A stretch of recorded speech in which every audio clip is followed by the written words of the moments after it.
back to the 7th segment of Lecture 1, Organic Contaminants in the Subsurface. We're still dealing with partitioning between phases. In this case, we want to deal with partitioning that involves the vapor phase. So there'll be two partitionings we'll look at: partitioning between the NAPL and the vapor, and partitioning between the water and the vapor. NAPL vapor partitioning. Again, it's an important process, especially in remediation, where we may try to transfer the contaminant from the NAPL to the vapor so that we can remove it in the vapor phase. This is a term called volatilization. It's a conversion of a solid or liquid into a gas or vapor. And for us, we're transferring NAPLs into vapor. So it's this partitioning at the bottom right of our diagram. The partitioning coefficient is called vapor pressure, and most of us have heard of vapor pressure. It's the pressure of the vapor at equilibrium with its pure condensed phase.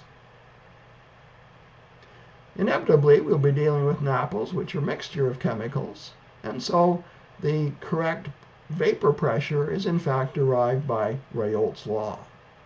So that is that the vapor pressure of component I of the NAPL is equal to the mole fraction of I in the NAPL times the pure phase vapor pressure. So the effective vapor pressure is proportional to the number of moles of that chemical relative to the total number of moles in the NAPL. On the left, we have typical ranges of vapor pressure, and again, it ranges over many orders of magnitude.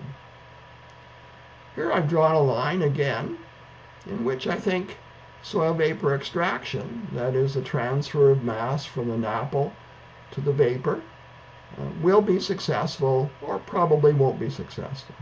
To the right of the line, I think the component is sufficiently volatile to be removed by this technology. To the left, not so likely to be removed.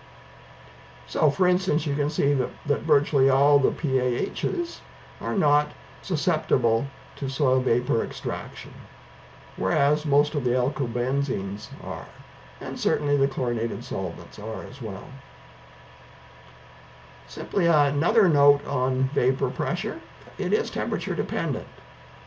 So if you're working in Alberta in the oil sands at 5 degrees C, it's not quite as volatile as it might be if you were working in Saudi Arabia at 35 degrees C. So the next partitioning is between the water and the gas phase. And we describe that partitioning using Henry's law constant. It's the ratio of the concentration in the gas phase to the concentration in the aqueous phase. That describes the partitioning between the two phases.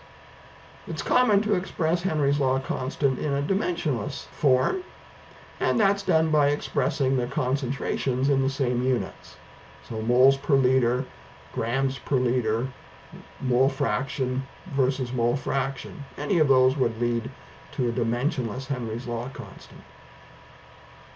The most common one is a volumetric basis, so moles per liter or grams per liter. We can convert from one form of Henry's law constant to another. In this case, I show how we can convert from a dimensionless form into one that involves atmospheres per meter cubed per mole, which is my favorite unit. We use the ideal gas law, PV equals nRT. Fortunately, a calculator is provided that allows us to represent Henry's law constant for a variety of chemicals in a variety of forms, dimensionless or dimensional. So again, we're not, in this case, thinking of remediating a NAPL. We're not dealing with vapor pressure. We're dealing with contaminants in water that we're trying to move into the vapor phase. And again, we can draw a line on the map in which the Henry's law constant is sufficient, that this process would occur at a reasonable transfer rate, and also, again, for many chemicals, it simply won't work very well because the chemical is too strongly partitioned to the water, not to the vapor. Another way of representing this is to show Henry's law constant in terms of its underlying parameters.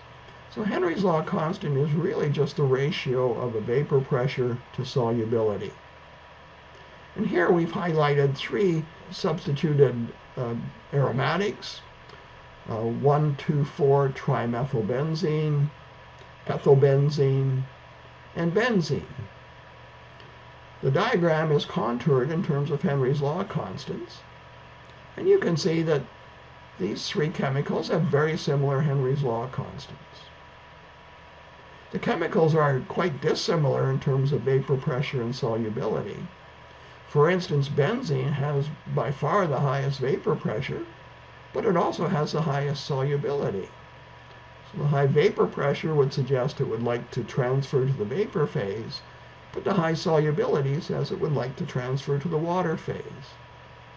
So Henry's law constant is really just a result of this competition between the ability to move to the vapor phase and the ability to move to the water phase. Further, you can see that for 1,2,4-trimethylbenzene, which has lower vapor pressures, we might assume it's less likely to end up in the vapor phase. But if the movement is from water to vapor, it's just as likely to move to the vapor as is benzene. And again, it's this combination of vapor pressure and solubility that controls the Henry's law constant. So, one more partitioning to deal with. That's one involving the sorbed phase. We'll deal with that in the next lecture. Till then, thank you.